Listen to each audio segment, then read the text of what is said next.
My name is Dyuthi Dhawan. Now, before I start, I want to take a brief moment to express my sincere gratitude towards the Global Youth Challenge for presenting me with this opportunity to speak about something I'm incredibly passionate about, AI, and the powerful role it is beginning to play in shaping the future of healthcare.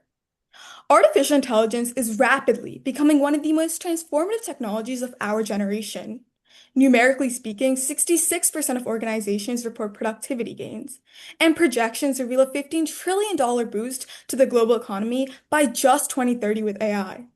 However, there are some notable drawbacks. 52% of employees currently fear job replacement. With this being said, let's shift our focus to the healthcare industry for just a minute. The healthcare industry is currently in a global crisis. One of the largest contributors and the focus of my presentation is administrative overload. Currently, more than 40% of time is spent on paperwork, which consequently leads to longer wait times and worsened patient outcomes. I have seen the devastating effects this can have firsthand with my grandfather. He suffered a stroke and unfortunately passed away due to him not being able to receive care as quickly as possible. But it's not just patients. Mental health rates are now lower than ever among healthcare workers, with an expected shortage of 11 million healthcare workers in the next few years. Again, I have seen these effects firsthand with my mother, who suffered both mentally and physically when she was in the healthcare industry, ultimately leading her to quit her job. But this can no longer continue to be a problem. It is necessary we act on this now, and AI has the potential to do just that. It can revolutionize the healthcare system. Currently, research shows that AI can reduce workload by more than 50% in healthcare. Therefore, it is necessary for us to integrate AI in a way that benefits the future of healthcare workers and patients while adhering to the ethical and privacy concerns AI poses. This brings me to my trifurcated approach to addressing the future of work in healthcare with AI. The first pillar of my approach focuses on education, as research has shown it to Yeah. be one of the most effective interventions. This includes introducing basic AI concepts and responsible use into middle and high school curricula, as well as creating free online resources to support those in underserved communities. This can be done so through partnerships with nonprofits with a global reach and similar mission. At a higher education level, partnerships with healthcare institutions can help to develop AI certification programs, since many individuals in healthcare report lacking even a basic understanding of AI. This is likely to be successful because it provides a strong incentive by strengthening individuals' resumes. The second pillar is workforce integration. Because many healthcare professionals report feeling uncomfortable using AI, it's important to build both trust and opportunity. And this can be achieved by introducing new hybrid roles that act as a bridge between clinicians and data scientists. These roles would help monitor AI system performance and ensure fair outcomes across patient populations, ultimately working to support the use of AI in administrative tasks without replacing human judgment. And the last pillar is ethical oversight. This involves creating AI oversight and ethics teams made up of doctors, developers, patient advocates, community representatives, and data privacy experts. These groups would ensure that AI is used safely and responsibly while addressing concerns such as data privacy and bias. And so, artificial intelligence will undoubtedly play a major role in the future of healthcare. But technology alone cannot solve healthcare challenges. Preparing the people who will work alongside these technologies is just as important. And this is why we must invest in this trifurcated approach. Thank you, and I'm open to any and all questions. Thank you, Dyuthi. So you should be open then to a question from Jim Slaughter.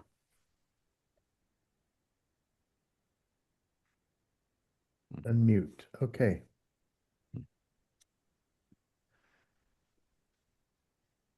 Let me find my question. No worries. Uh, yes. Hi. Okay. Good. I first of all just loved your very thoughtful presentation and well prepared. And I also love that you provided your references at the end of your video submission. I'm sure all the finalists did a lot of research and they found a lot of resources, but it was very good of you to actually put these up and share them. Thank And you. I wish there was a place that we could all contribute the good things that we're finding and share them with each other and sort of build a pool of resources, but we can maybe talk about that a bit later. Um, my question, I liked how you gave a clear account of where AI could show up in the, health sector or workplace. And I think that does, you mentioned there's a shortage of jobs and millions of jobs. We need people. and that there's also a 50% savings of potentially of time. So um, some of those jobs will be, hopefully um, even more interesting than they are right now for people coming in. And I liked that your trifurcated model. I've never heard that word used quite like that, but I've heard of bifurcated before. Now we have trifurcated. Um, the idea of adding education, early and about AI ethics being part of that. I want to ask you a question about that. Could you say a little bit more about what that might look like to do education in AI ethics, let's say in um, middle school years or high school years, and how that could help prepare students for their future? Of course, thank you for the question. And so, as I was conducting my research, I found education to be incredibly important for educating individuals on how to responsibly use AI. As we move on to the future, there's no doubt that AI will constantly be used by millions, and that involves the youth. So, kind of integrating it into curricula is through classworks and workshops within school curriculum. And this is incredibly beneficial because it kind of provides a framework on how to use AI in education. We don't want to replace our human judgment and our creativity with AI entirely. So, understanding early on how to use AI and how to use it properly is beneficial. Furthermore, when individuals start to learn how to use AI properly early on, they'll be able to adapt in the future as they pursue higher education. And this will help them ultimately if they decide to pursue, for example, healthcare. It'll help them in the healthcare industry because currently not many individuals know how to use AI or even use it properly, and they have concerns about data privacy. But early education and integrating that is really important because it will allow them to be able to use it responsibly as they move on to their jobs in the future and be able to understand how to use it properly. I hope that answered your question.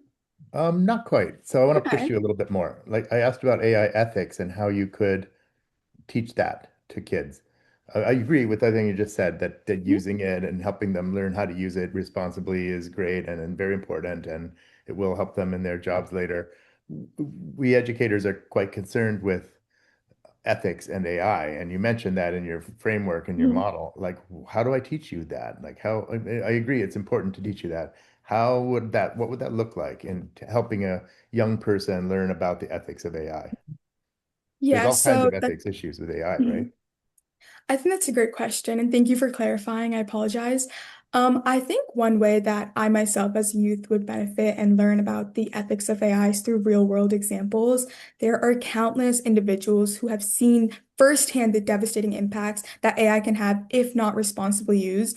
And so understanding that from a perspective of someone who has been through using AI and really understands the ethics of AI as a youth, that would be really meaningful. I think if I was to understand the effects from a professor themselves about how AI is detrimental to education, it would really help me grasp, oh, there's how I can use it ethically. And their perspective on how they think AI should be used ethically in that field would be incredibly beneficial because it would provide me firsthand knowledge and perspectives. So I think real world examples as we continue to move forward in the curricula would be incredibly beneficial. And it would help with individuals to be able to learn what's being said because it's coming from a fresh perspective and not just an online video.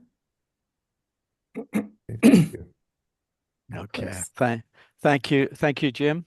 Thank you, Dyuthi. Dyuthi, you have a question now from Element. Great.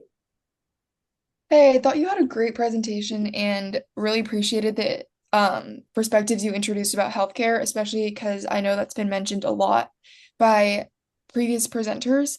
So my question is, do you think AI will reduce or worsen healthcare inequality?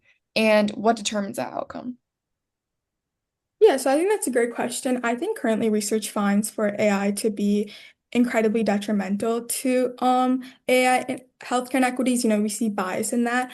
But I also think as we move forward, if we are able to kind of address these inequities by using AI, in a proper manner, not by just completely replacing outcomes, but with administrative tasks, as I mentioned.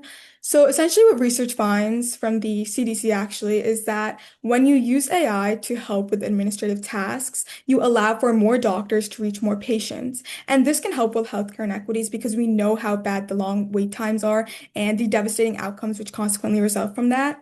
And I think this can be measured itself by because currently we see global crisis in the healthcare industry, and over time, as more individuals are able to address these concerns, we would see a decline in the shortage of healthcare workers as they face mental health rates, and we would also see an increase in patient population and overall well-being.